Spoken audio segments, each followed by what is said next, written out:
We are live. Sisters and brothers, siblings, comrades, and friends, welcome to the 34th Annual Toronto Socialist Action May Day celebration. We acknowledge that this gathering takes place on the unceded territory of the Mississaugas of the New Credit and the Haudenosaunee people, and on Indigenous land all across Turtle Island. Due to COVID-19 pandemic, this is unprecedented May Day. Around the world, millions are marking the occasion online instead of marching in the streets. Workers are demanding proper health care, a living wage for all, an end to war, an end to destruction of the environment, no return to austerity, and an end to big business rule. My name is Elizabeth Weiss. I'm a retired member of the Canadian Union of Postal Workers, federal treasurer of the NDP Socialist Caucus, a leading member of Socialist Action, and your host coming live from Montego Bay, Jamaica for this program. Currently, we are celebrating the 26th anniversary of the founding of Socialist Action in Canada. Our annual international conference will be held online 4 weeks from now on Saturday, June the 6th. We warmly invite you to attend virtually, of course. It will feature speakers from France, the USA, and Canada. So please don't miss it. And if you want to change your world, get directly involved in our party. We warmly invite you to join Socialist Action. It is fitting at this time that we remember those who helped to build the socialist working class movement through a lifetime of dedication. We want to honor the lives of some outstanding individuals who passed away within the last year. Mitch Podolak, founder of the Winnipeg Folk Festival, passed away on August 25, 2019 at age 72. He joined the Trotskyist movement in the 1960s and was a member of Socialist Action. Joyce Meisenheimer, born in Cape Town, South Africa in 1922.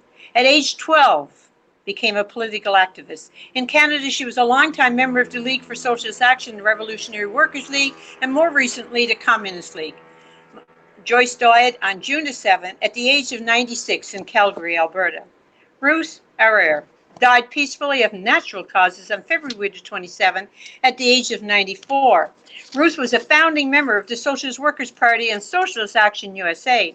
She fought for social justice her entire life, starting at 12 when she sold radical newspapers on the street corners of Los Angeles. George Shriver was an organizer, translator, and author who passed away on April 24th in Tucson, Arizona after 2 strokes and COVID-19.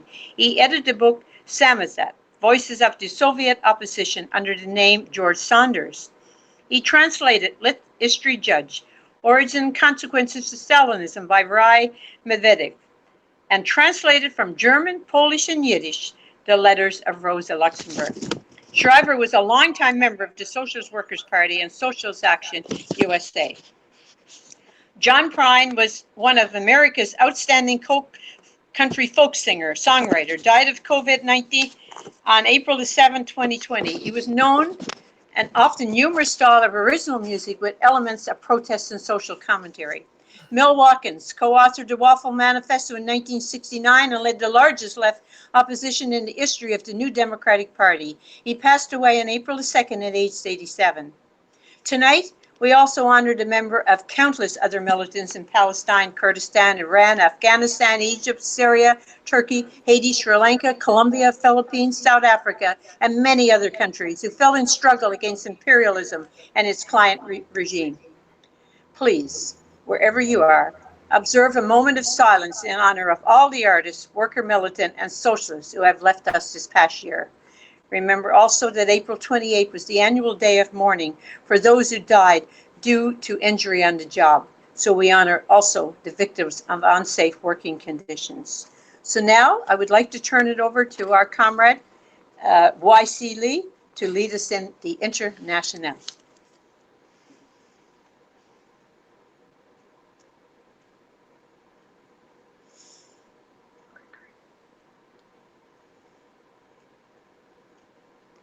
Arribas los pobres del mundo, de pie los esclavos sin pan, y gritemos todos unidos, viva la Internacional. Removamos todas las trabas que nos impiden nuestro bien. Cambiemos el mundo de base, hundiendo el imperio burgués. Agrupémonos todos en la lucha final y se alcen los pueblos por la internacional. Agrupémonos todos en la lucha final y se alcen los pueblos compradores es la internacional. Debout les damnés de la terre, debout les forçats de la faim. La raison tournant son cratère, c'est l'éruption de la faim. Du passé faisant table rase, où les slaves, debout, debout, le monde va changer d'avance. Nous ne sommes rien soyons. C'est la lutte finale. Groupons-nous et demain l'internationale sera le genre humain. C'est la lutte finale. Groupons-nous et demain l'internationale sera le genre. Arise, ye prisoners of starvation. Arise, ye wretched of the earth. For justice thunders condemnation, for a better world's in a birth. No more traditions chains shall bind us. Arise, ye slaves, no more enthrall.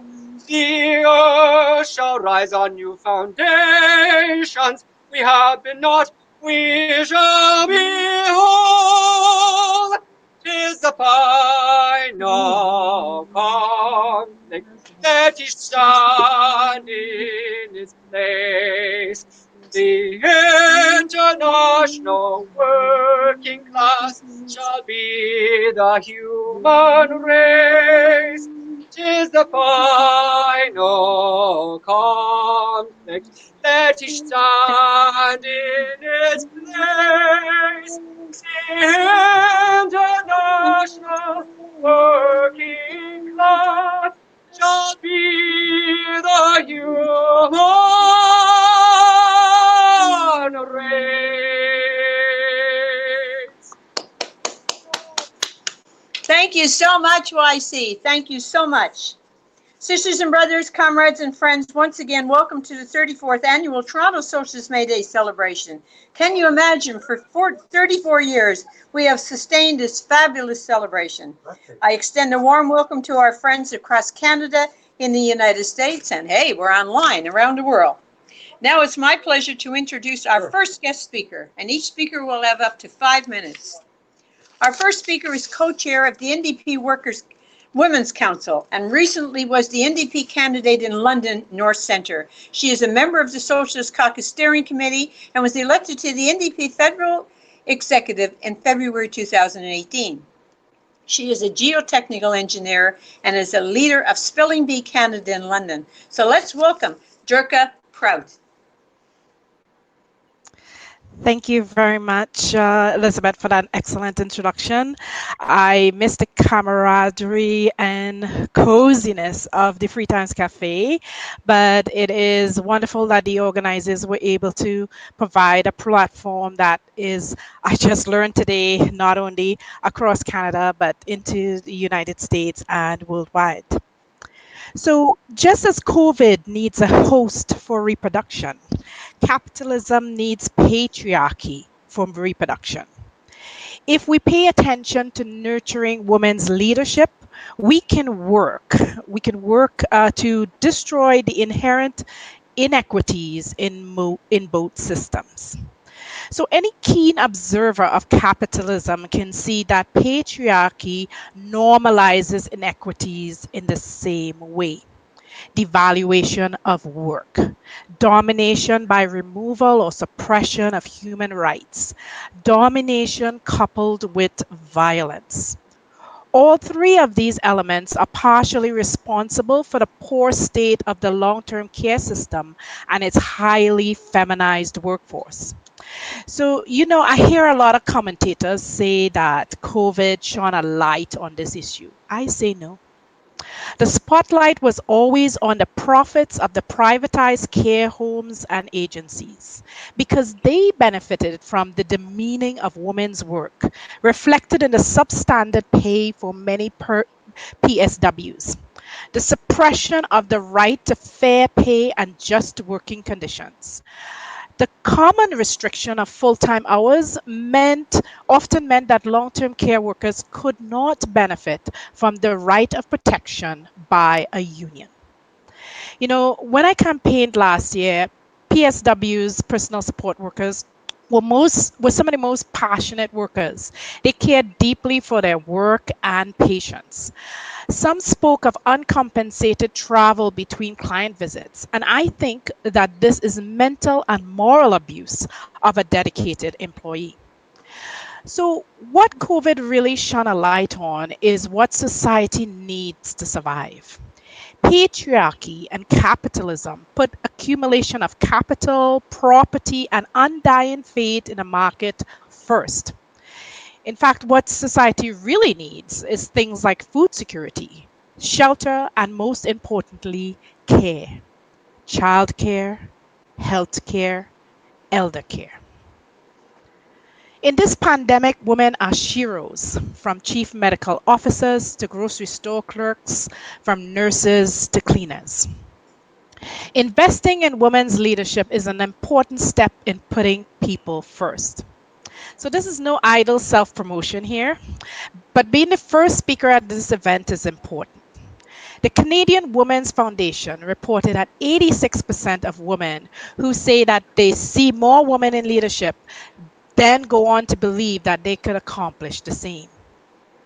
So, post COVID, let's build a society that values the feminine strength of caregiving, one that has affordable universal childcare that could function during future pandemics, one that has national standards for long term care homes placed under public ownership. Let's value women's work, affirm our human rights, and protect us from violence by closing the gender pay gap, making it easier for precarious workers to unionize, and stopping the exploitation of immigrant nurses whose first Canadian workplace experience is often as a PSW. Because when you smash the patriarchy, you undermine capitalism and everyone benefits. Yesterday a woman on Twitter posted that she simply said thank you to a grocery store clerk and asked how her day was.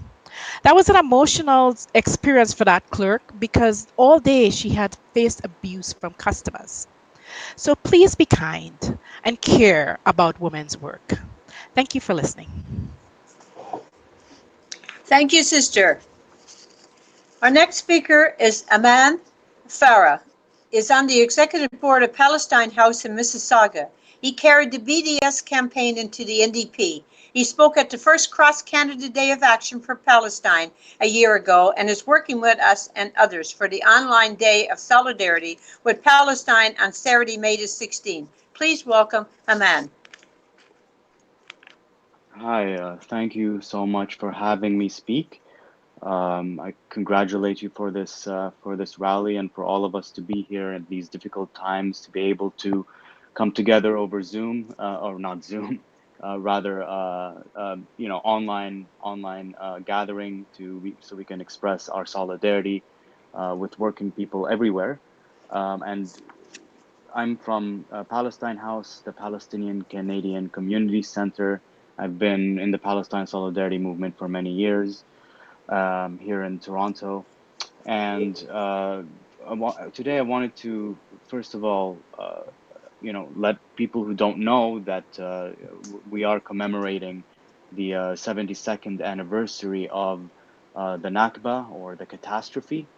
And that's our national tragedy as Palestinians, when 750,000 people were expelled from their homes in 1948 by Zionist forces that established the State of Israel. Our fight has been a fight for return to our homes, return to our lands that were confiscated by the Israeli state. And to this day, Israel is expanding into occupied territories in the West Bank, and it oversees a 13-year-old illegal blockade over the Gaza Strip, and that's where conditions are at the most dire, especially now under COVID-19. There are large fears that a spread of the disease would become such a disaster. There are hardly any testing kits available in the Gaza Strip. Israel has basically uh, not taken responsibility for the people it occupies under COVID-19. And so there is this large fear amongst Palestinians in Gaza. Medical supplies have been restricted for many years. There have been fuel shortages over the years because of the blockade on Gaza. And so it's a very dire and frightening situation there. Of course, I have relatives there, and I'm very concerned about them in this regard.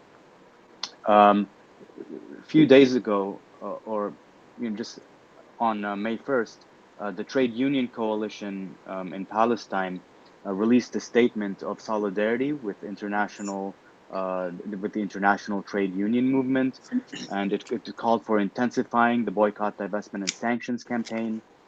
In 2005, Palestinian civil society, of course, made a call out to the world demanding that we boycott, divest, and sanction Israel the same way that we did against South Africa, uh, in the international community's efforts to end apartheid in South Africa. And that's where the workers' movement really comes in. Unions have always been at the forefront of international struggle, and the struggle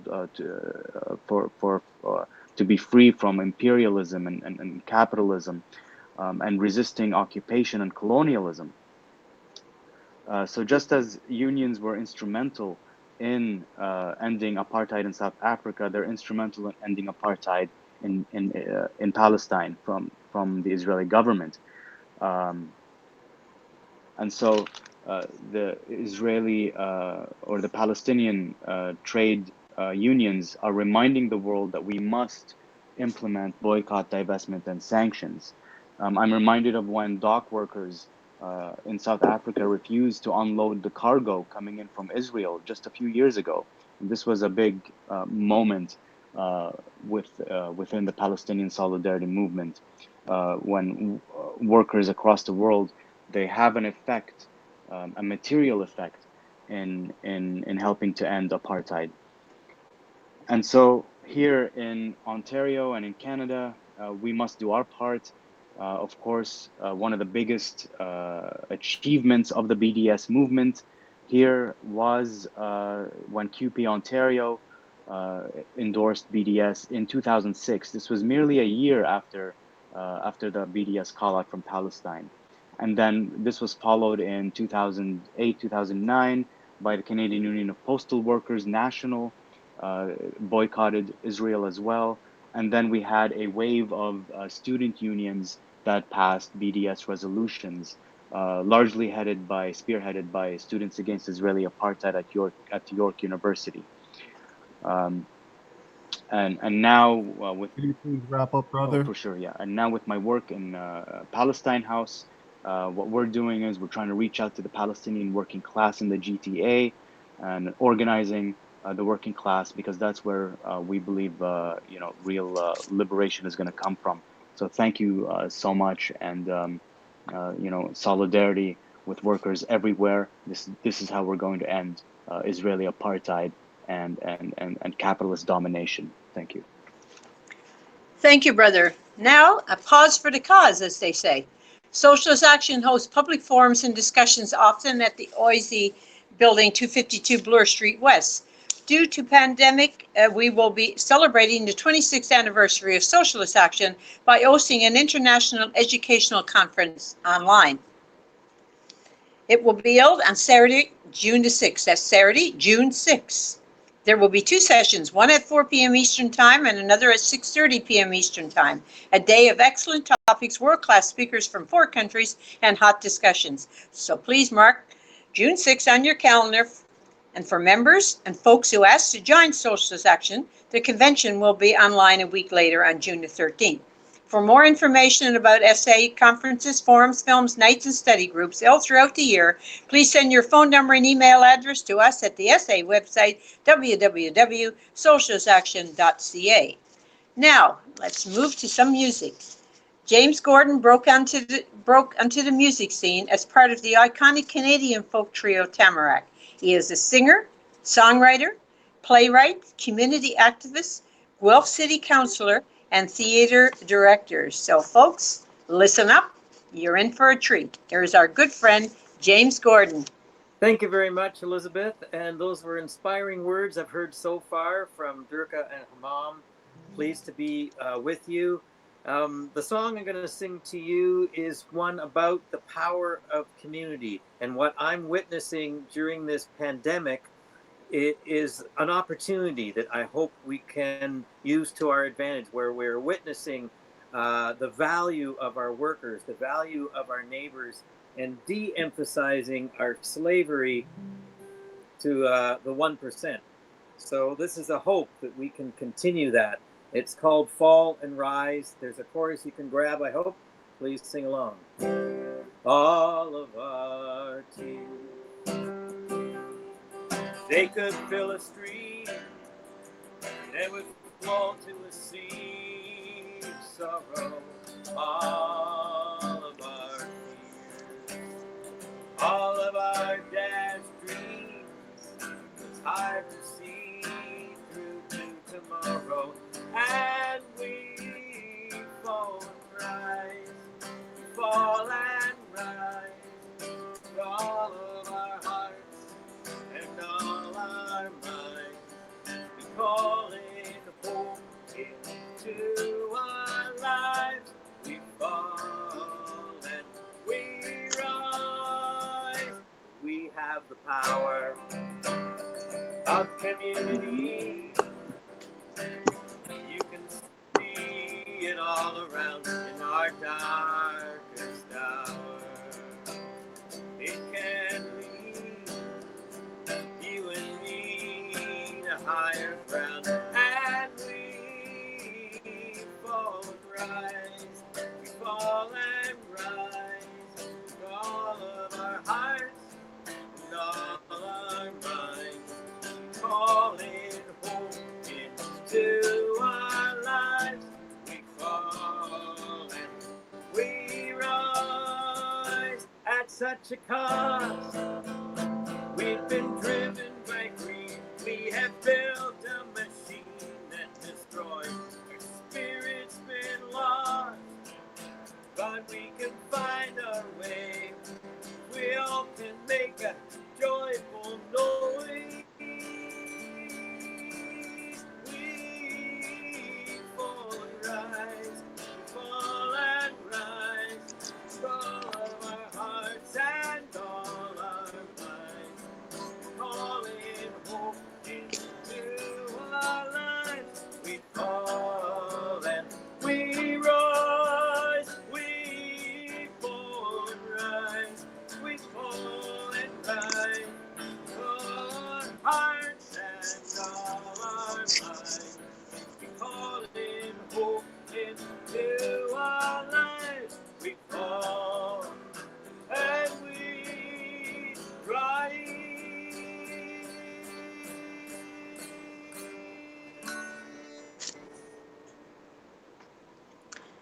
Okay, thank you.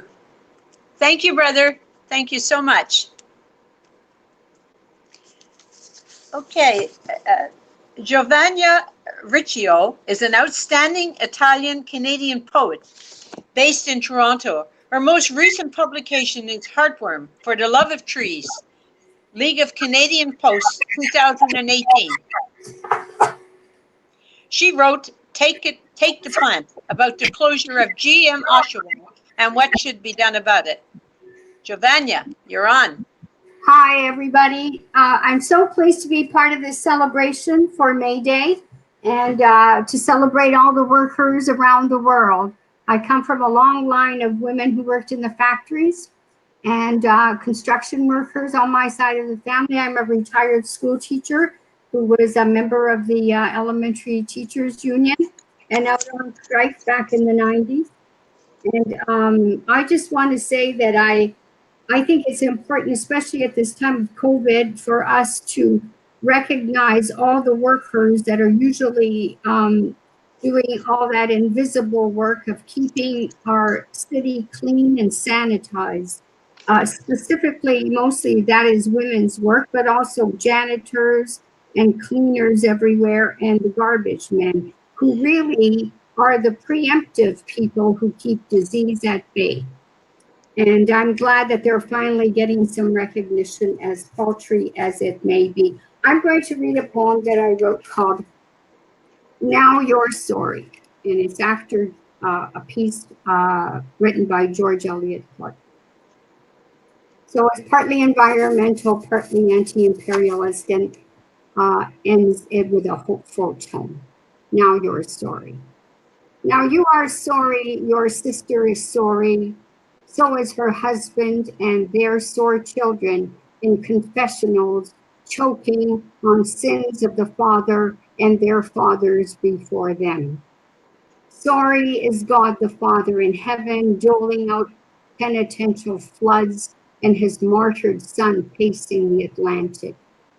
No sorrier woman is there than Mrs. Joe Knowles, lamenting fishing nets cast indiscriminately into the deep, rueing her mate's deep knowledge of knots, his deft fingers that unsnarled net-tangled whales, resonant her wails for the soaring, freaked captive and the crushed, liberating lover. Is there a sorrier sight than the keen bodies of vanishing right whales, desolate their bruised, sacrificed flesh, wretched their traumatized majesty battered by sea vessels? Sorrowful are scientists running necropsy machines, questions drilled into slaughtered blubber. Sorely lacking is the lily-livered minister of ocean's photo-op finds, his evidence-based measure. Most sorry are tomorrow's children consuming whale-watching videos.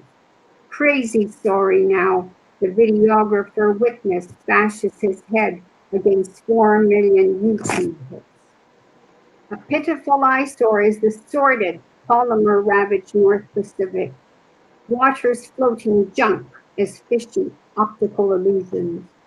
Sorry is the human odor on uninhabited Midway Island, the stench of seabirds downed and dehydrated by ingested plastic.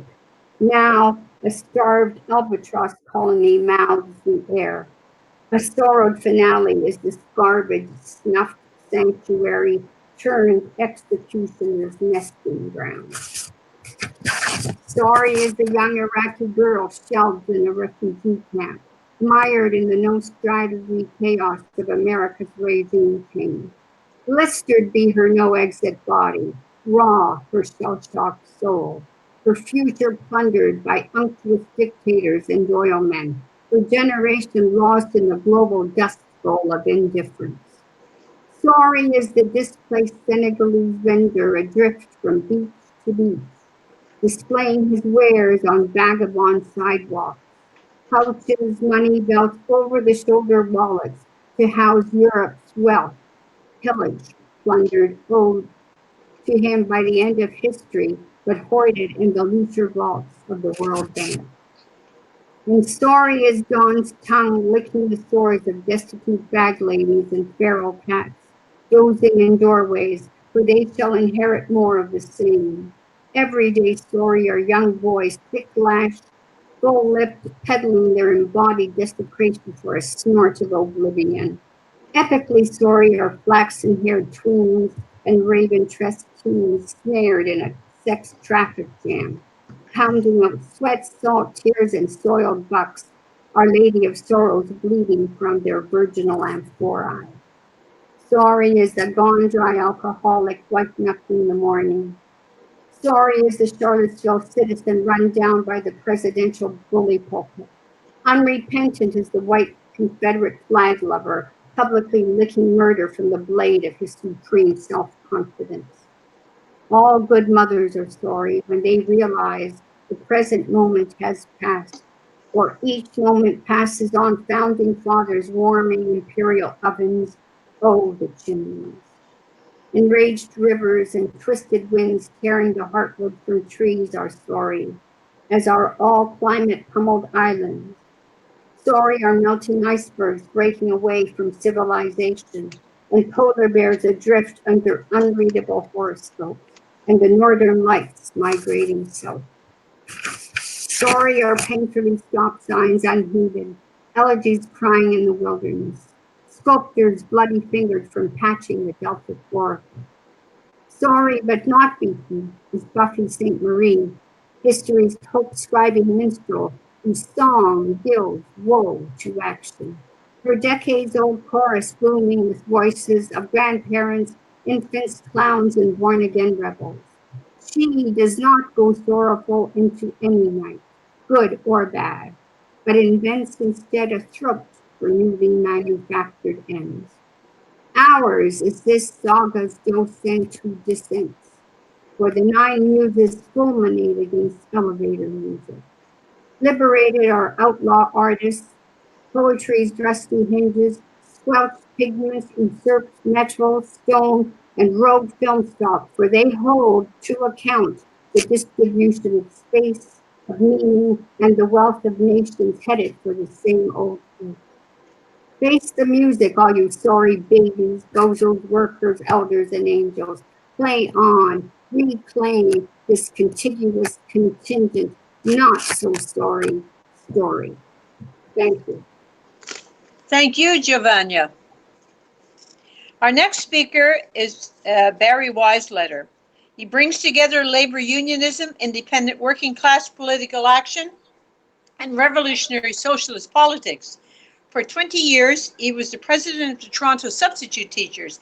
He is a former Ontario Public Service Union executive board member and is chair of the NDP Socialist Caucus, editor of Socialist Action newspaper, Turn Left magazine, and the federal secretary of Socialist Action. Please welcome comrade and my life partner, Barry Weisleder. Good evening, comrades and friends. Good evening, comrades and friends. Presently, the world working class is living through a stunning health crisis that has cost... Barry, before you continue on, your camera is not showing. Okay. You're on. Okay. Sorry about that. Once again, good evening, comrades and friends. Presently, the world working class is living through a stunning health crisis that has cost hundreds of thousands of lives. COVID-19 springs from the bowels of the capitalist mode of production. Toxic, highly concentrated agribusiness practices put profit before public safety. Giant corporations deforest the earth, rob it of nutrients, pour poison into the soil, water, and air. Debt, waste, and inequality already put the world on course for a great recession last fall. Coronavirus pandemic made things much worse, plunging humanity into a global depression. Overnight, production declined by 30%. Unemployment tripled. Bourgeois politicians claim to care, while they buy oil pipelines, trample indigenous people, and sell weapons of mass destruction. Inequality surges. Demagogues stoke fears. They intensify racism, sexism, and homophobia. They promote authoritarian rule and wage wars of imperialist plunder. Human civilization is at risk. And the choice is socialism or barbarism. If we are to survive, revolutionary change is urgent. Vital to the change that we need is international working class solidarity. International Workers' Day was born in 1888, arising from the struggle for the 8-hour day. 86. It celebrated the Paris Commune. Later, it defended the Russian Revolution, the struggle against fascism, and subsequent triumphs of the working class in China, Vietnam, and Cuba. On this day, we stand in solidarity with the Palestinian people for boycott, divestment, and sanctions against the Zionist apartheid state. And we stand with Venezuela against imperialist intervention. We condemn the criminal blockade imposed by Ottawa, Washington, and the EU, who target countries for regime change simply because they stand in the way of imperial super profits. More than ever, it is clear that capitalism is a dying system that threatens to destroy nature and humanity.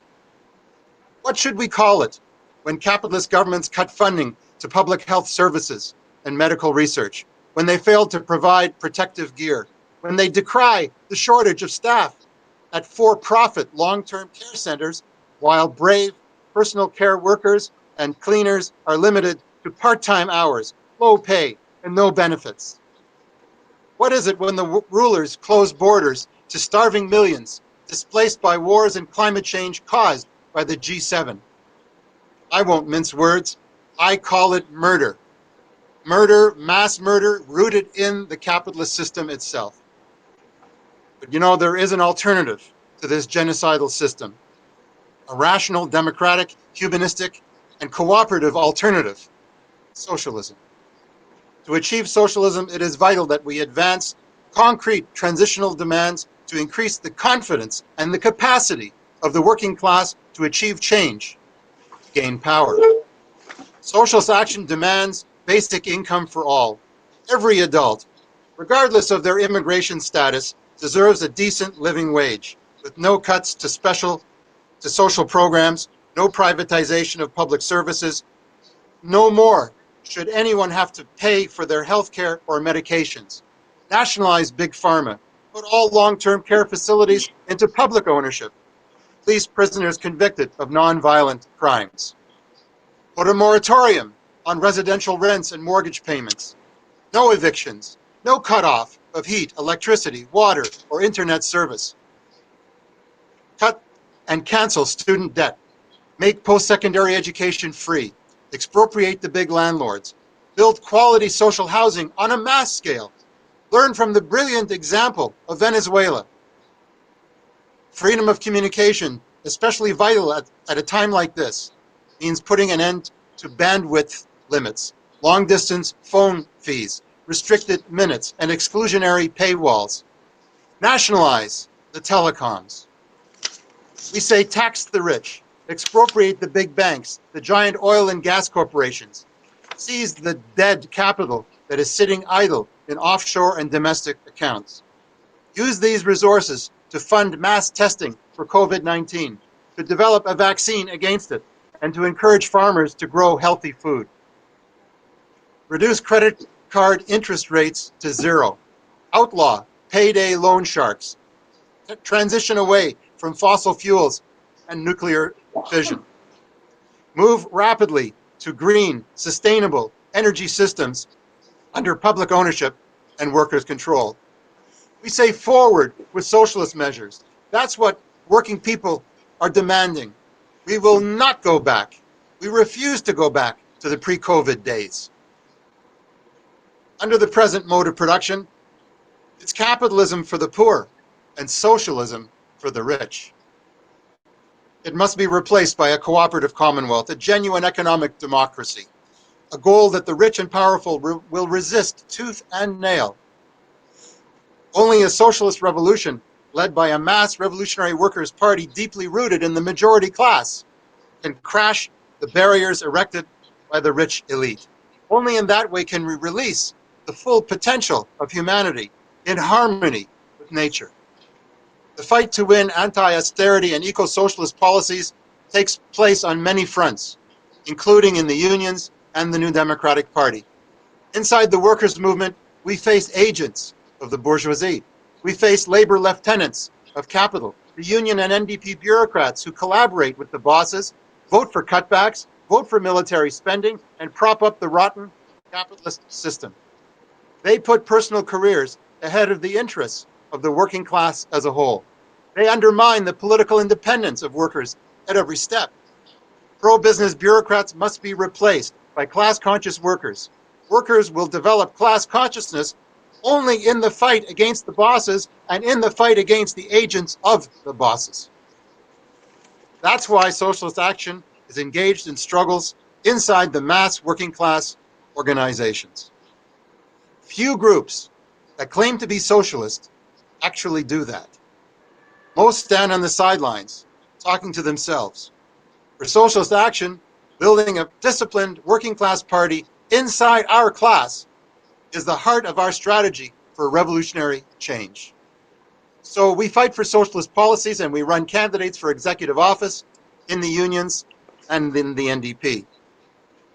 You know, when the Postal Workers Union began rotating strikes in the fall of 2018 to win pay equity and postal banking, Justin Trudeau ordered an end to the job action. Socialist Action helped to organize mass solidarity pickets that shut some major plants. That's when the ranks of labor should have been unleashed against the lying liberals. When General Motors in Oshawa, which got billions from Ottawa in the past, announced that it would close the auto plants, Unifor Brass should have spurred auto workers to occupy the assembly line and demand expropriation of General Motors. Not just to build some ventilators, but to build a whole fleet of electronic transport equipment and vehicles for the future. When Thug Ford cut health services, increased school class size, slashed legal aid, and dumped environmental protection, it was time to dump Thug Ford with a general strike. So with our allies in the Workers' Action Movement, we ran candidates for president and vice president of the Ontario Federation of Labor. And we did it on a general strike platform. And our candidates got 36% of the votes cast at the convention. In honor of May Day, I ask you now to raise your hand and join me in making this pledge. We will build a class struggle left wing that will shatter bureaucratic control of the unions and the NDP. We will fight imperialism. We will keep Chrystia Freeland and Justin Trudeau's bloody hands off Venezuela. We will boycott Israeli apartheid. We will campaign to expropriate the natural resource pirates. There will be no reconciliation without restitution to Indigenous people. Let's fight to win. The enemy is capitalism. Our banner is the World Socialist Revolution. Thank you very much. Happy May Day. Thank you, comrade. Okay, so now another pause for the cause. It's usually at this time of the evening, if we were at free times, that I would be advertising raffle tickets for Cuban Rum. Well, sorry, folks, there's no Cuban rum this time, but if you all want to come down to Jamaica, I'll serve you some Jamaican Appleton rum. But in the meantime, Socialist Action sells a large selection of excellent books, magazines, and literature about the struggles of the working class around the world. Learn more about the views and political work of Socialist Action. We are committed to building a revolutionary workers' international.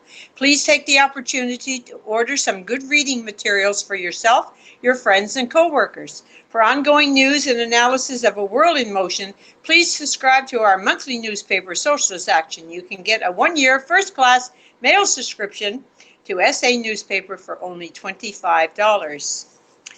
Okay, our next speaker is Comrade Jeff Mackler. He is the National Secretary of our sister party in the United States. He is a lifelong organizer of civil rights, anti-war, and labor solidarity. West Coast Coordinator of the campaign to free Mamou Abu Jamal, and he is the Socialist Action candidate for President of the USA. Yeah, you heard me, President of the USA. But, Mr. Future President, you still only got 5 minutes. Thank you, Elizabeth, and May Day greetings to my comrades in Canada and everywhere else in the world. I am running for president against a man named, I forgot his name, Donald Trump, I think they call it. He is the man who touted the reason for his second run at the presidency because of the great economy that the United States was undergoing under his rule, with the stock market at an all-time high, unemployment rate at an all-time low, and general prosperity experienced by the entire nation.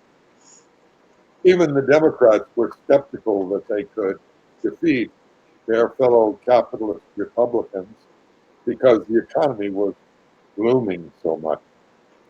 Lo and behold, in a matter of days, if not weeks, the veil of stability, rationality, justice over the entire capitalist system has been lifted in a way never before experienced by an entire generation of people.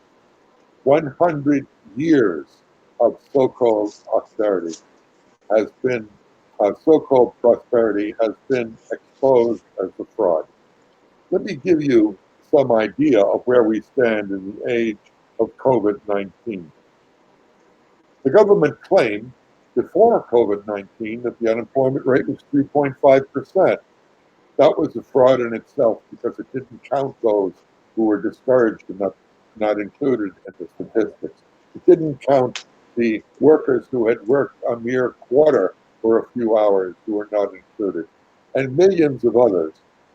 The actual labor participation rate, as calculated by the Bureau of Labor Statistics before COVID-19, was 65%. That is, 35% of eligible workers had no jobs. Today, in the past 6 weeks, 30 million more workers have lost their jobs. An amount of jobs lost that equals the total of jobs, new jobs created in the United States over the past decade, if not longer. And those figures, 30 million, are inaccurate because they only count those people who have filed for unemployment insurance. And literally millions, without exaggeration, have not been able to file. In truth, the unemployment rate of the United States is similar to the Great Depression of 1929, where half the working class was either unemployed or working at part-time, low-wage jobs. That's the case in the United States today, where the figures show that half to one-third of the working people in this country before COVID-19 live paycheck to paycheck. Half to one-third can't afford to pay rent in the United States today. The government solved the problem instantly. They allocated through the Federal Reserve and the government bailout untold, and I say untold because so far they've allocated $7 trillion, and the head of the Federal Reserve and the Secretary of the Treasury says we will allocate as much as it takes. But 99% of this, in truth, goes to the corporate elite, where the government prints money that it doesn't have, increases the federal debt with the intention of making post-COVID era workers pay for it by deeper cuts in social services, by every conceivable type of regressive taxes and so on. Take one example. In a matter of 2 days, the $348 billion allocated to help small businesses disappeared. So they upped the figure to $600 billion for small businesses. As it turns out, most of the money went to large businesses because of literal loopholes in the law. And who was to distribute this money? According to the government, it was the very banks that have been ripping us off.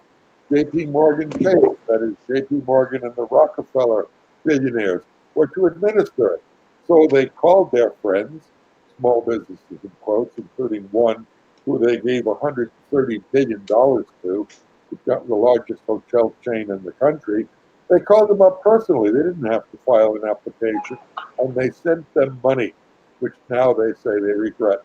The Los Angeles basketball team, the Lakers, a so-called small business, ended up with $4.5 million, whereas the real small business, mom and pep stores that are being wiped out, have received no relief. We live in a society that has been qualitatively, not just triple or quadruple, smashed by this COVID crisis. 1 million Americans are afflicted, the largest number in the world, and 65,000 have died, the largest number in the world, and yet the richest country in the world. I agree with the previous speakers. The source of the problem is a capitalist rapacious system where the 1% rule and the 99% are sent back to work if the government has its will. Low-wage slave labor jobs. Thank you. I'm honored to be here. Happy May Day for everyone. Let's continue the collaboration between our parties. Let's build a mass revolutionary socialist party to abolish this system once and for all. Thank you, Mr. Comrade President. Okay, so now we're going to, before we go to the next speaker, which is Nigel, we're going to hear some music. The special interest group, including our great friends Kevin Barrett and Rebecca Campbell, is based in Toronto's Kensington Market. The group brings a new rhythm to songs of hope and struggle, infusing songs from civil rights, gospel, folk, and protest movements with elements of folk, blues, rock, R&B, jazz, reggae, and ska. Now, reggae and ska, that's right up my alley. So without further ado, let's hear the video of one of their best performances. Kurt?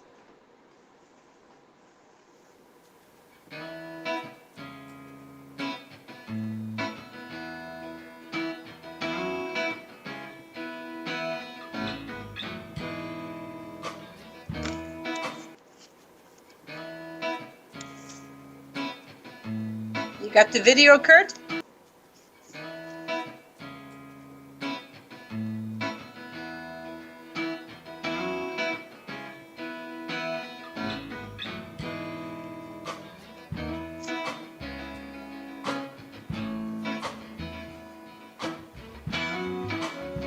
Is there a problem, comrade?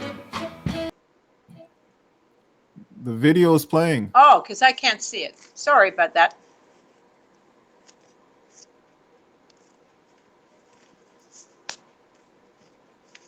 A single voice can start a revolution.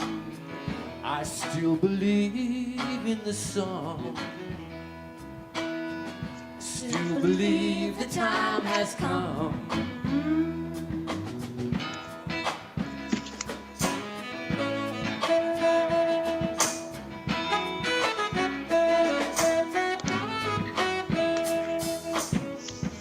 Hear the people aching to be free. I feel the power of the numbers in the street. A single voice can start a revolution. I still believe in the song. I do believe the time has come. So let me tell you now, hey, hey, raise your hands up high. Raise your hands up high. Hey, hey, raise your hands up high. Raise your hands up high. Kurt, you will have to let me know when the video's over because I see or hear nothing.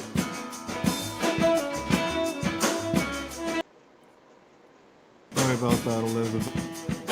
See a soul who's doubtful and another who is afraid, measuring the gains against the things they take away.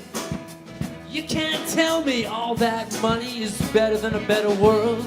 Oh no, I still believe in the song. I do believe the time has come. Let me tell you now, hey, hey, Raise your hands up high. Raise your hands up high. Hey, hey, hey. Raise your hands up high. Raise your hands up high.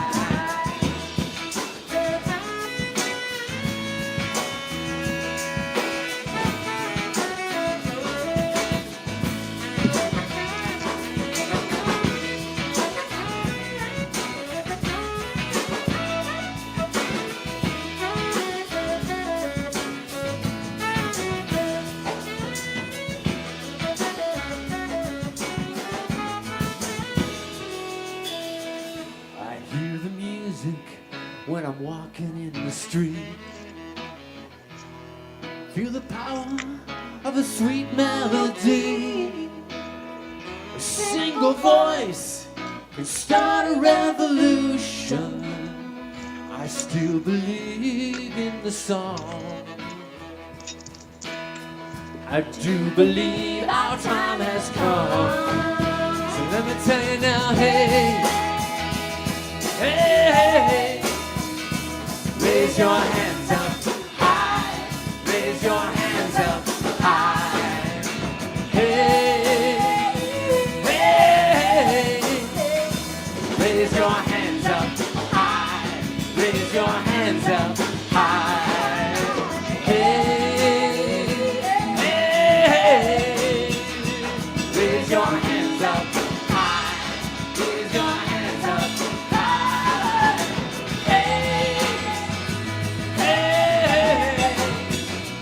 Raise your hands up, your hands up, your hands up high.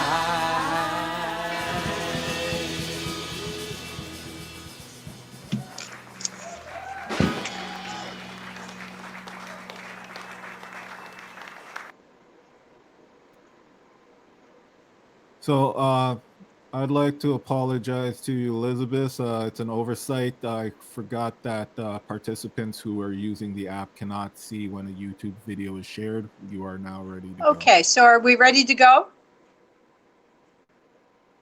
Yes, you are. Okay, thank you, comrade. Okay, our next speaker is Nigel Barriffe. Is on the executive of the Elementary Teachers of Toronto and played a leading role in the strikes during the winter that confronted the educational cuts of the Ford government. He is a powerful voice for anti-racist action. Please welcome Brother Barriffe.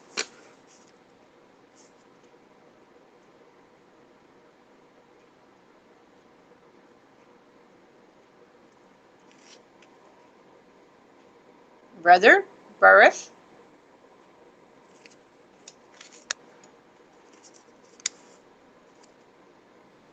Nigel, we cannot hear you.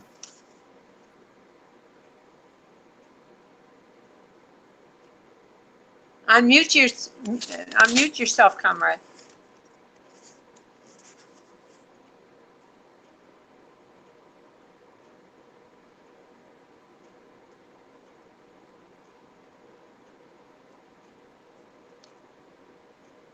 He doesn't appear to be muted. He's having technical issues. We can see you. You've muted, unmuted, and still nothing's changed. Could you just use those arrows by the mute button to check to see if what input you have?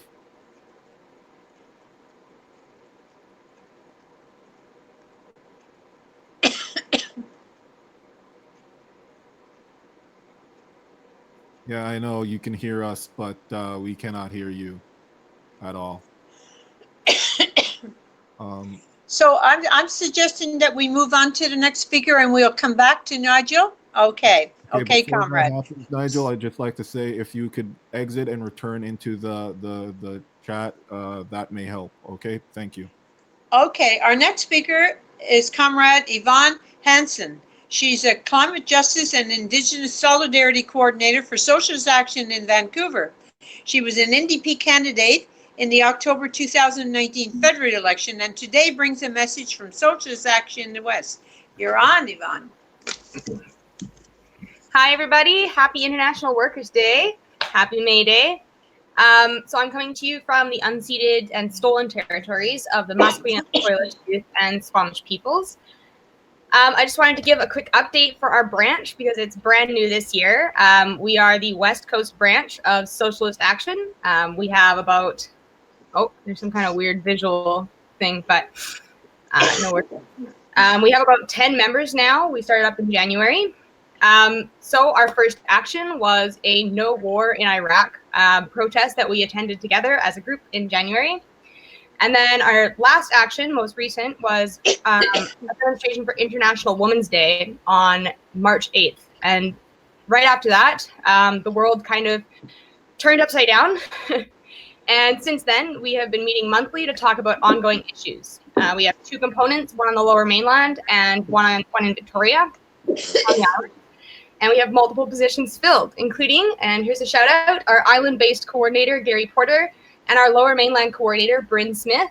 I myself have been dubbed the Climate Change Resistance and Indigenous Solidarity Coordinator. So a few things to say from our fight on the coast this year.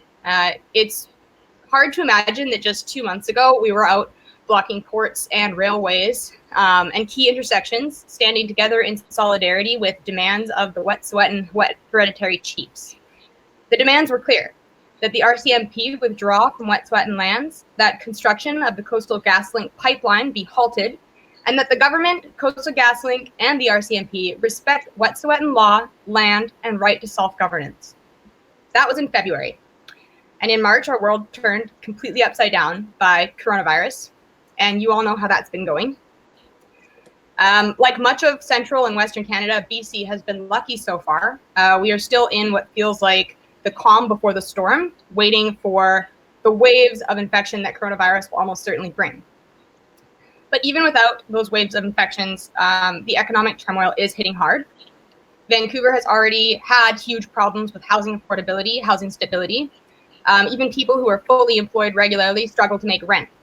And now that everyone has been laid off, some major actions have been taken by all three levels of colonial government, but there are so many more actions that still need to be taken, and that is where our fight lies.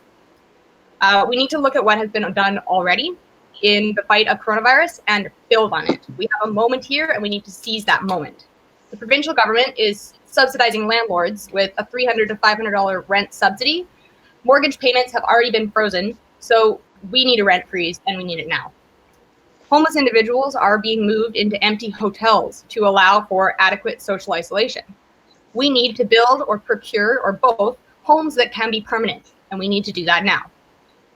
The oil and gas industry is radically stepping down operations, and we need to ensure that they stay down and fight an end to all subsidies, period. At this point, subsidizing the fossil fuel industry is essentially shoving money into a black hole with no public returns on our investments in sight. People who have lost their jobs are receiving a living wage from the government during this crisis. We need to fight to ensure that everyone has enough money to live a good life at all times, regardless of whether they have a so-called good job or are in the midst of a global pandemic. Transit here in Vancouver is free for all at any time of the day, and we need to keep it free and expand access to it, even in times of good health. Finally, the average worker is being called a hero when really they are being held hostage. They are too afraid to quit without employment options lined up, too afraid to go to work where they are exposed to hundreds of people every day. Employers refuse to step down operations and lay off staff so that they can collect CERB or provide adequate compensation for the danger that they place their frontline employees in.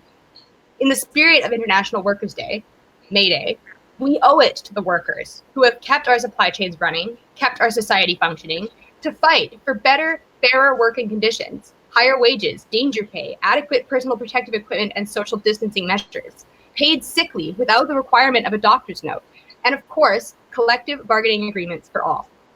Together, we can win these things, but we have to stay organized, and we have to stay together, apart, on the front lines of this social and political response to this pandemic. Organize, agitate, and never stop fighting the systems of power who tell us this is the best that they can do, because we can do better. Solidarity. Thank you, comrade. Okay, so Nigel, are you able to speak now?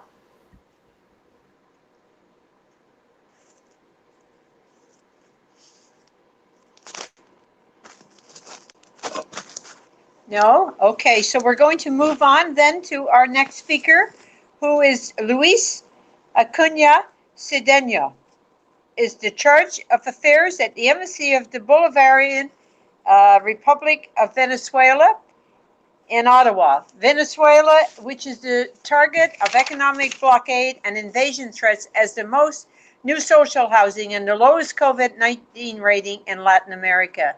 So, you're on, brother. Okay, hello everybody.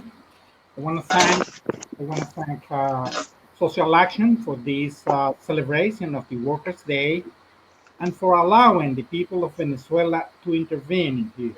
I feel that we have had a very good relation with Social Actions, with Barry Weisleder, and working today with you, we feel comfortable.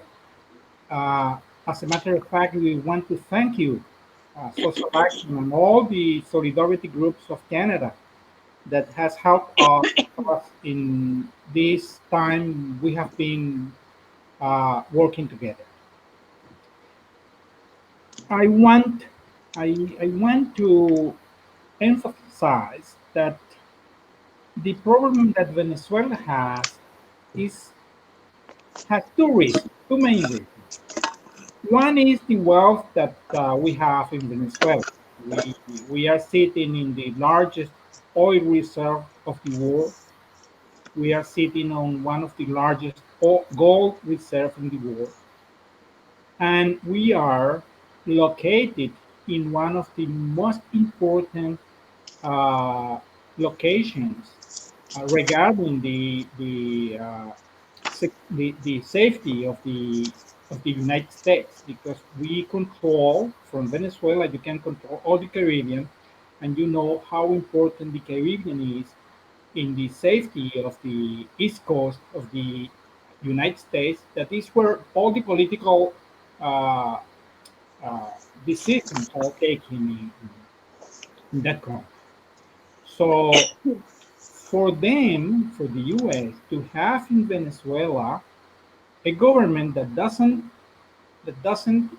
uh, agree with the political system that the capitalism has in there, and in a way have had a very good relation with China and Russia, we understand that the U.S. is decided to overthrow the government of Nicolas Maduro, that is the elected president of Venezuela.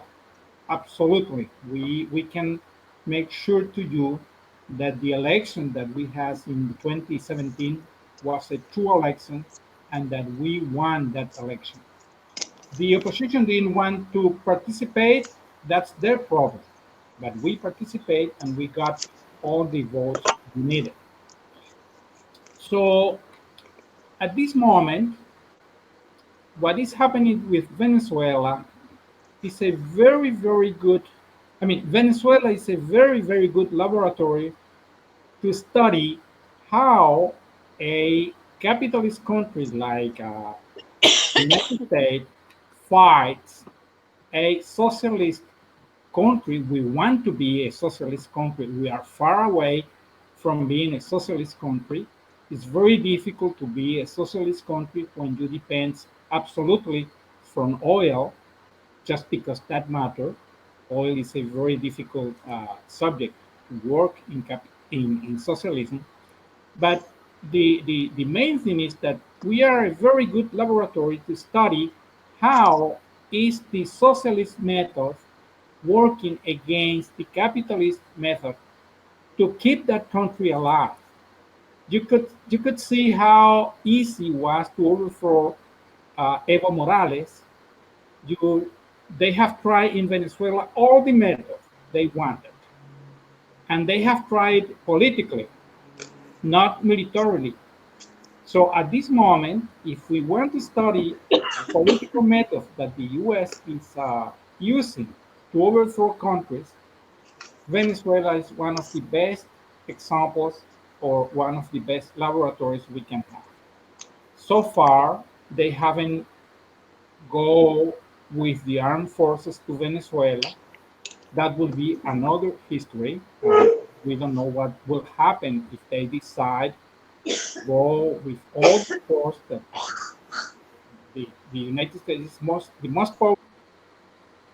Live streaming is on. Okay, you can continue your speech. Okay, well, would you please tell me when I have to finish because I got. Okay, you have about 30 seconds left.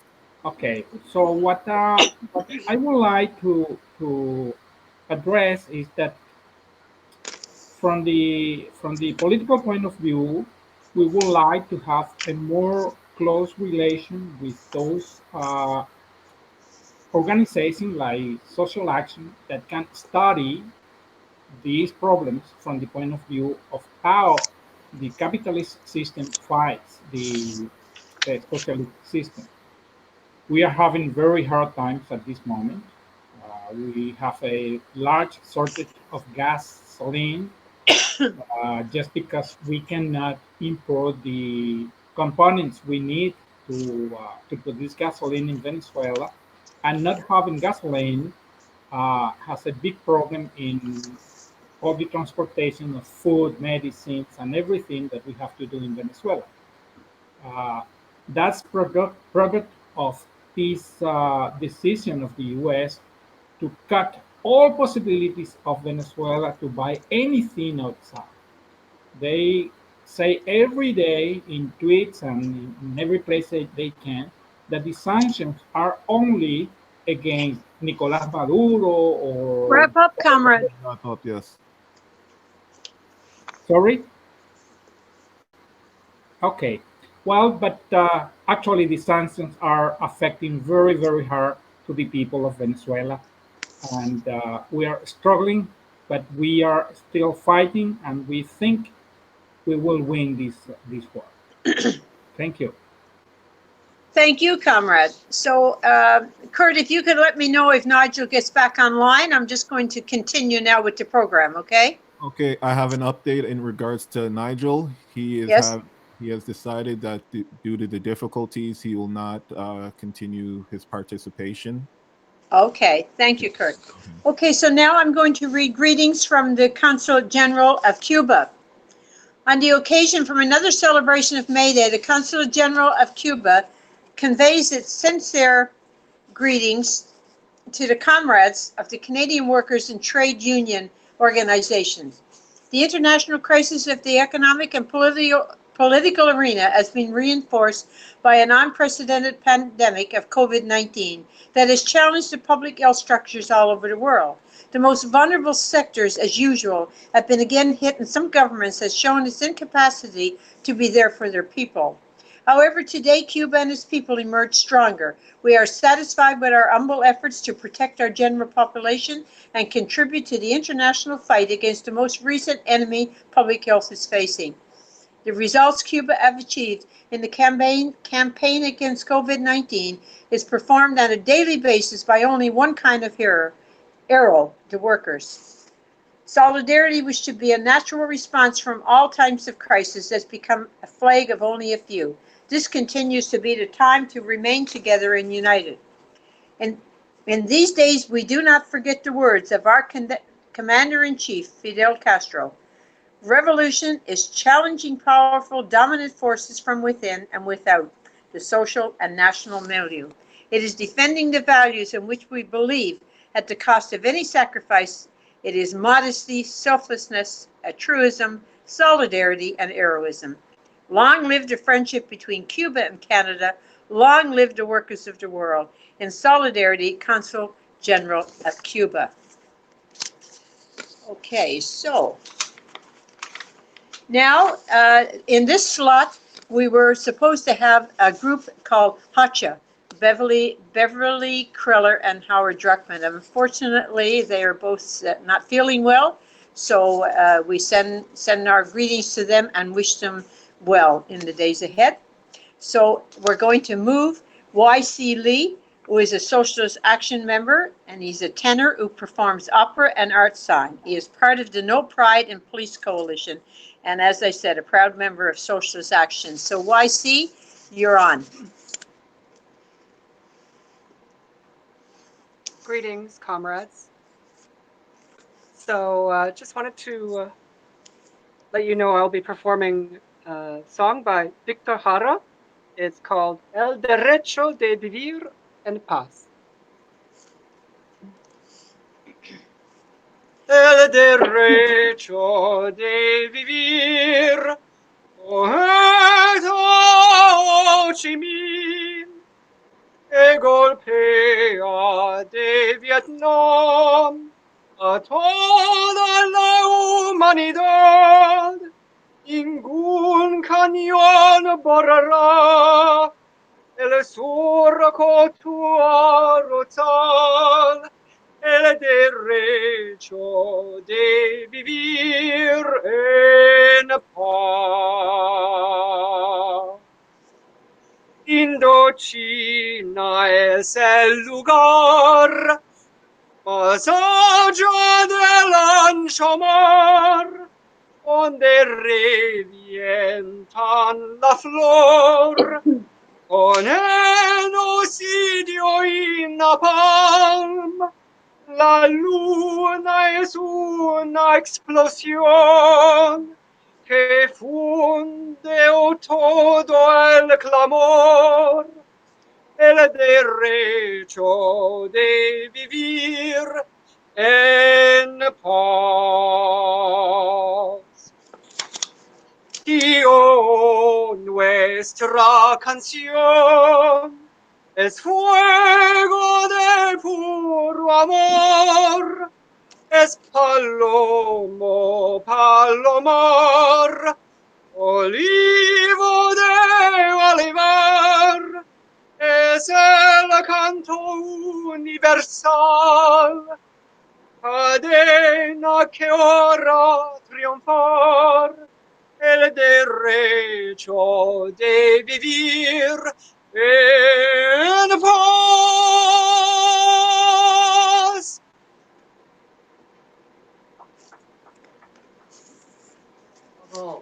Thank you. Thank you, comrade. Thank you so much. That was beautiful. So next up is a poet. George Eliot Clarke is a poet, playwright, and literary critic who served as Poet Laureate of Toronto from 2012 to 2015. And as 2016-2017 Canadian Parliamentary Poet Laureate. Clarke is also known for chronicling the experience and history of the Black Canadian communities of Nova Scotia and New Brunswick. So go ahead. Good evening, happy May Day, and so on. Just a little song that I cannot sing, but will simply speak. Ain't you scared of the sacred? Ain't you scared of the sacred? Ain't you scared of the sacred? Divinity spies you naked. A tremble or your heart breaketh. Yes, I scared of the sacred. Yes, I scared of the sacred. So I don't fear anyone. Love shakes me to the bone. Best be scared of the sacred. Best be scared of the sacred. Divinity knows you make it a tremble or your heart breaketh. Believers can't live forever, and evildoers gonna die. Folks with religious fever burn hot with hypocrisy. Ain't you scared of the sacred? Ain't you scared of the sacred? I tremble like an angel fallen down, lone and naked. Sinner, Shout against the mosque sinner. Shout against the synagogue sinner. Your church is a kiosk and you're threatened in a bog. Best pray mercy for your sins. Best pray mercy for your sins. Your pride is sham, innocence. Best humble down, tremble well. Only love busts your jail cell. Divinity spies you naked. Tremble or your heart does breaketh. Best be scared of the sacred. Best be scared of the sacred. Ain't you scared of the sacred? Ain't you scared of the sacred? Divinity spies you naked. Tremble or your heart must breaketh. Hallelujah. Thank you. Thank you. Congratulations, everybody. Happy May Day. Thank you, comrades. Our next speaker is founder of the Ontario Coalition Against Poverty and one of Canada's best speakers for socialism. Always on the cutting edge, OCAP has forged innovative campaigns to raise welfare rates and fought militantly to increase the minimum wage and to upgrade social housing. Please welcome the man at the center of the anti-poverty struggle who only thinks he's retired, Comrade John Clarke. Thank you, and greetings, comrades, on May Day. I think it's fair to say that this is a May Day that none of us saw coming. Not just in the sense that we have to make do with electronic images of each other, but in a more fundamental sense that that we're dealing really, I think, with a really profoundly historic moment. The pandemic, of course, is having globally the most devastating effect on those it strikes, on those it forces into isolation, and those it puts on the front lines, and those it puts at risk. But I think we also need to understand that the so-called black swan theory that is being put forward to pin everything on the pandemic is really not accurate. That even if there had been no coronavirus, we would still be moving towards a profound economic slump within the global economy. Certainly the pandemic has tipped it over the edge and intensified it enormously, but that economic crisis would still have been developing. And more importantly, there would still be an absolutely devastating and enormous ecological crisis that arises from capitalism's misuse of this planetary system and of nature itself. So the pandemic, however, is the cutting edge that brings everything together and creates a moment of profound crisis. And so we find ourselves now in a situation of global lockdown. And that lockdown doesn't apply to people evenly. It's class-based and according to racial hierarchy that exists in this society.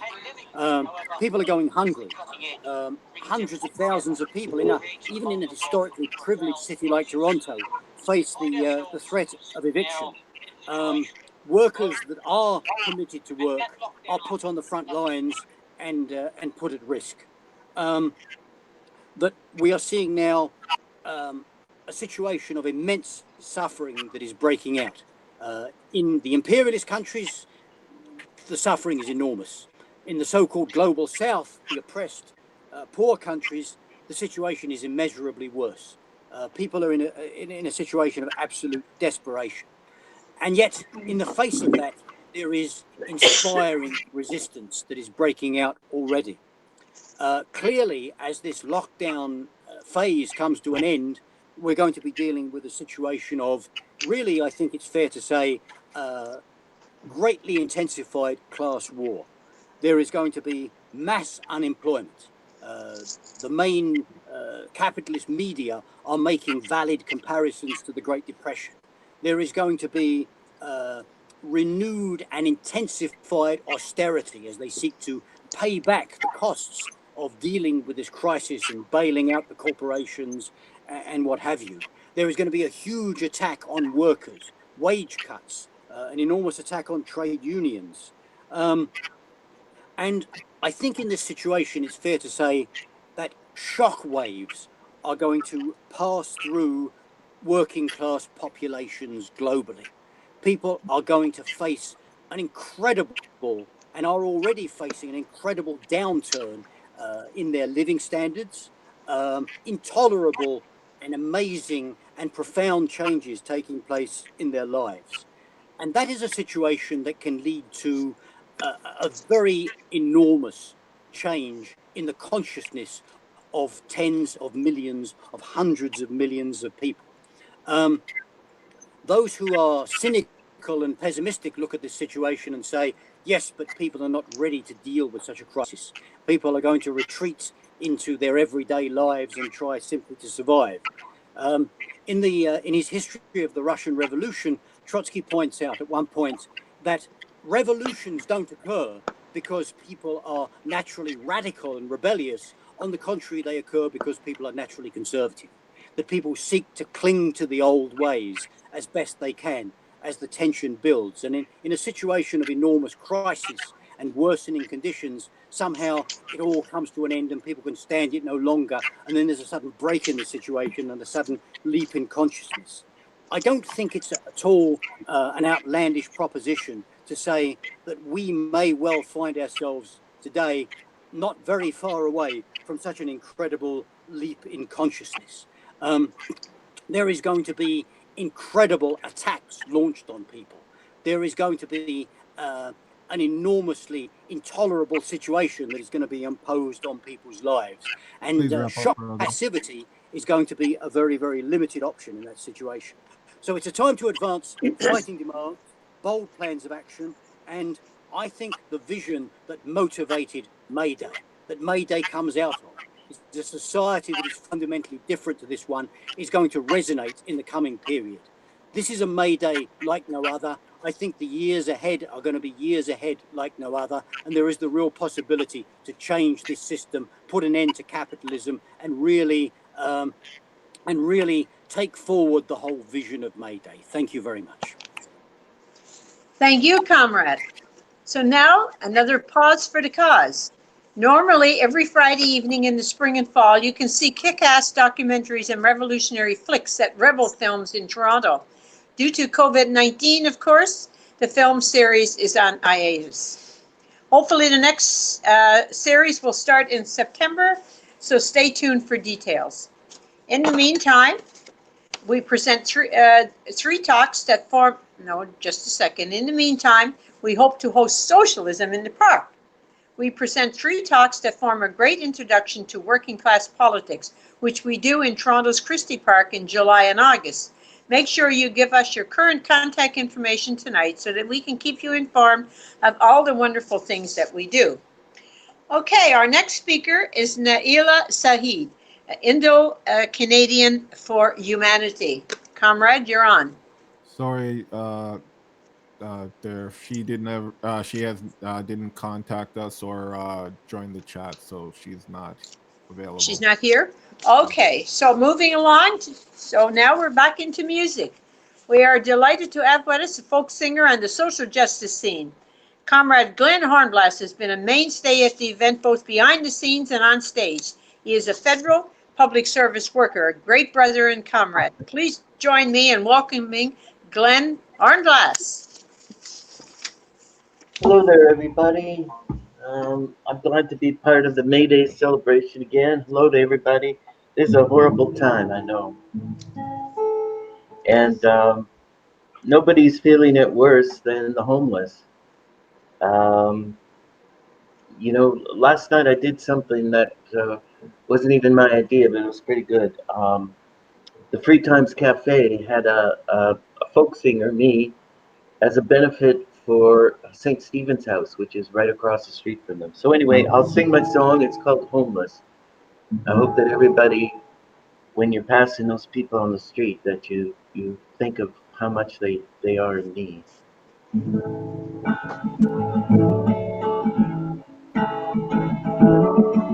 Daddy was Ojibwe, he was born in the Sioux, but the government stole him from his home to a residential school.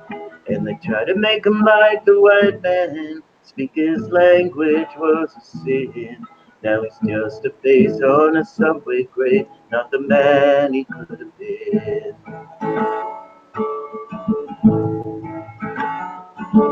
Now he's homeless, homeless, homeless.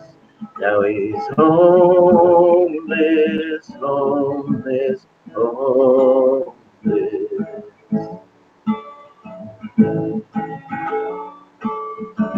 Lisa was a rich girl, she went to the finest schools. When her parents' marriage fell apart, she got into drugs and booze. And lost in her inner darkness, Lisa tried to take her life. And she ran away, she's still running today, looking for the light. And now she's homeless, homeless, homeless. Now she's homeless, homeless, homeless.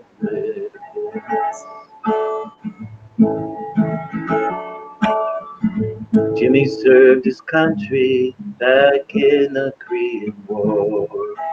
When he came home, his wife was gone, and his job, it was no more. So he traded in his sanity for a half-empty bottle of scotch. Now he tends to dwell in his private hell in an underground garage. Now he's homeless, homeless, homeless. Now he's homeless, homeless, homeless.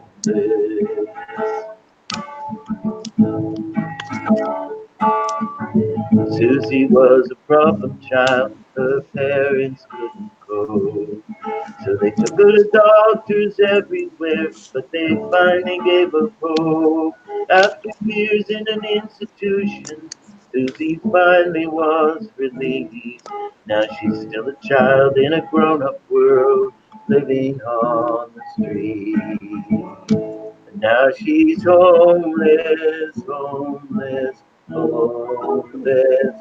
Now she's homeless, homeless, homeless. Now she's homeless, homeless, homeless. Now she's homeless, homeless, homeless.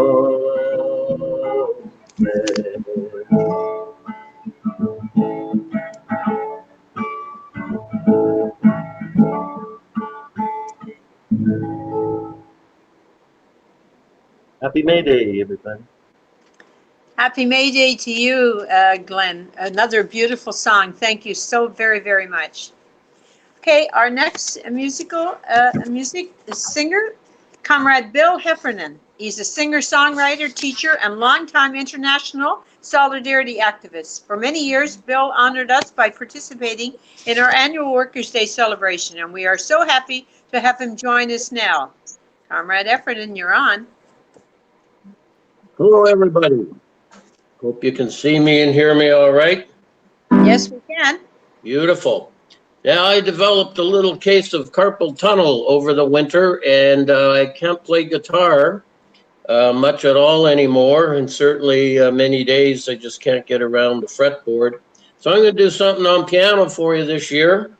It's a song we've done before at this event, and before I start it, I do want to say thank you to Kurt for all of your technical assistance and expertise, and for making the night run very, very smoothly, given all of the people that you had to intersperse. Great job, Kurt.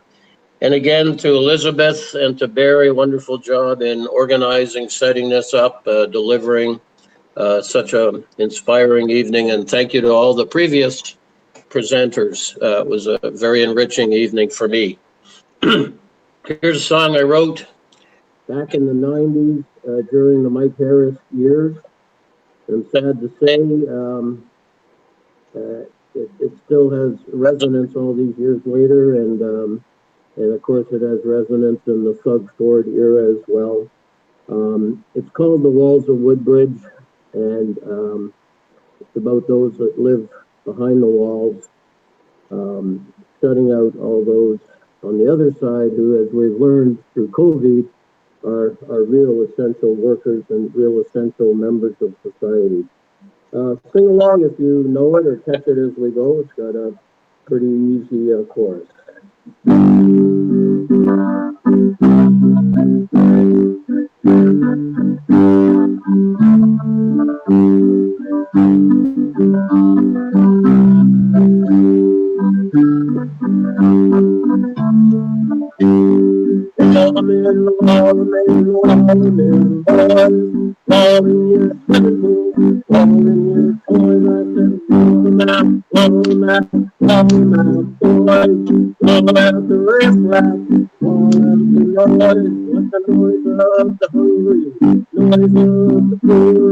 Noise of poor Lazarus, knocking on your door like noise of the ancient, sick and infirm, noise of our youth, who won't get their turn like noise of the William, the noise of the Keys, noise of our teachers, saying better days after falling in, boys, falling in your swimming pool, falling in your twilight, falling out, falling out, falling out, boys, falling out the riffraff, falling out the noise, and I want the wood bridge, and I want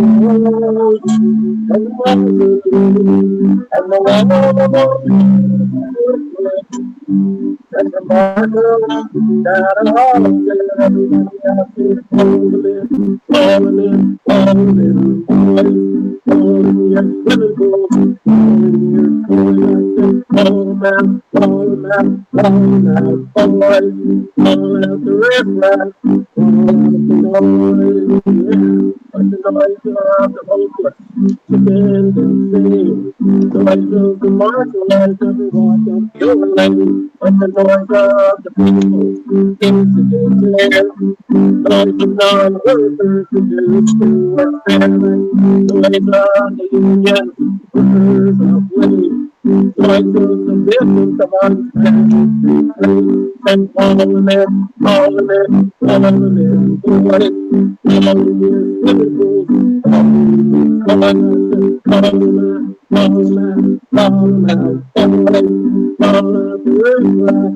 falling the noise, and the walls of Woodbridge, and the walls of Woodbridge, and the walls of Woodbridge, and the marker down. Here's the rest of our essential workers. Like the noise of the nurses, yes, the gates, the noise of the bus driver, taking off for you, like the noise of the clerks in the grocery store, the noise of the front line getting off the docket, I said,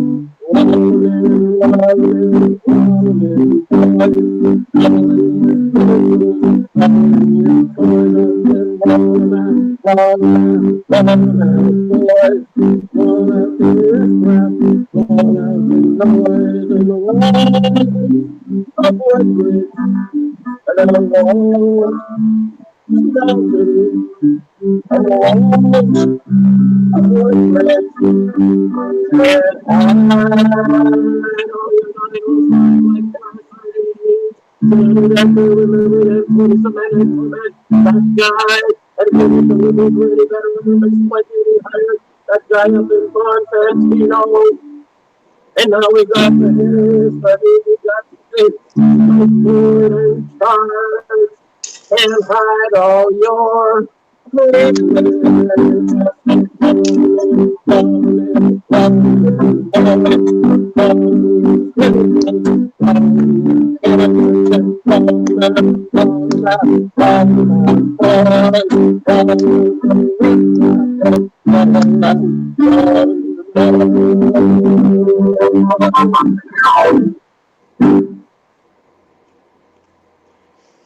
Thank you so much, Bill. Thank you. Indeed. That was great. Thank you so much. Okay, so we're coming to the end of our program, but before I make closing remarks, we're going to call upon Socialist Action member Emily Stairs, who's going to sing Solidarity Forever. And Emily, we're proud to announce that she participated in forming a union of teaching assistants and now a proud member of PSAC. So, Comrade Emily, you're on. Hello, yes, it's me. Hello, everyone. I want to give you all a chance to, wherever you are, sing along at home. So I'll give you a moment to go pull up a tab of the lyrics to Solidarity Forever. Even though, I won't be able to hear you, you can hear me and I'll know we're all singing together. There will also be an additional verse supplied by Comrade Elizabeth honoring the women's contribution to the union from the Canadian Union of Postal Workers tradition, I believe.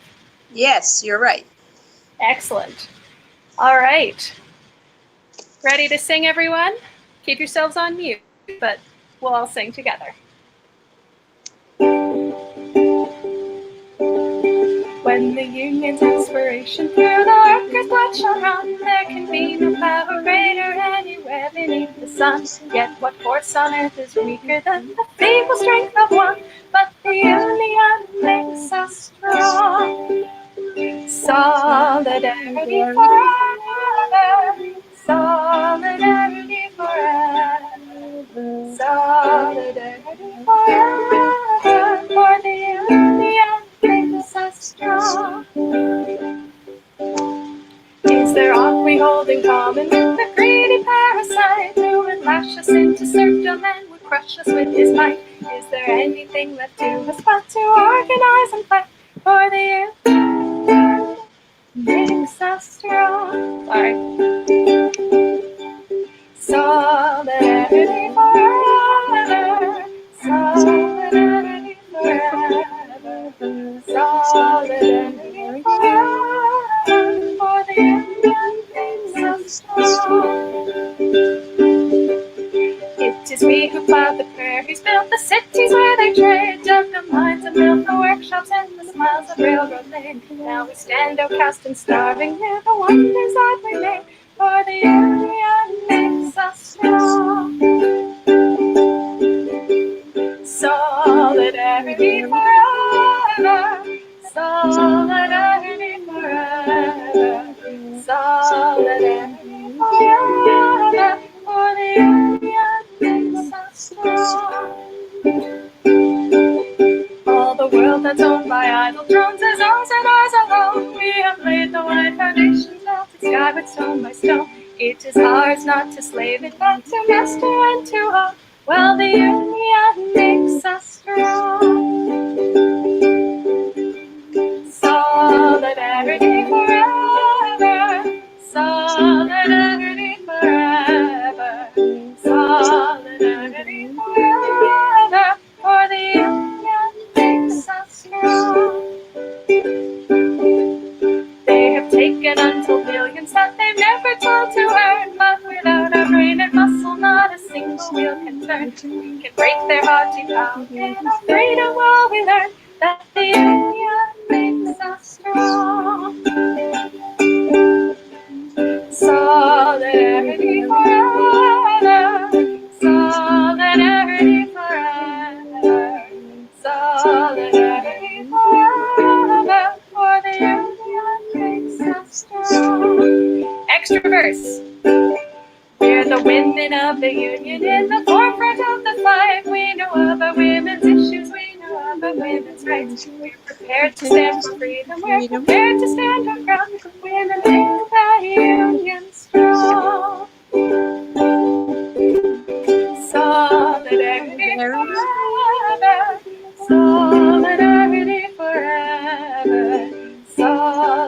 solidarity forever, for the union makes us strong. Last verse.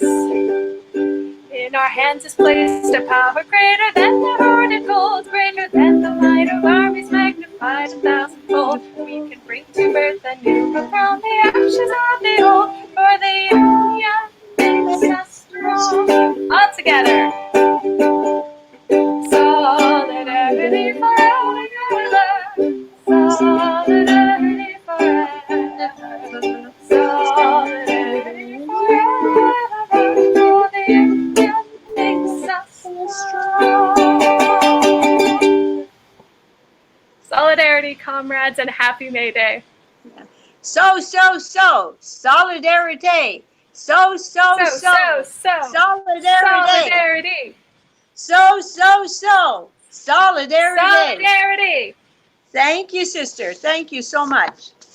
Okay, comrades, sisters and brothers, siblings, comrades and friends, this ends our May Day program, and I want to thank everybody for participating.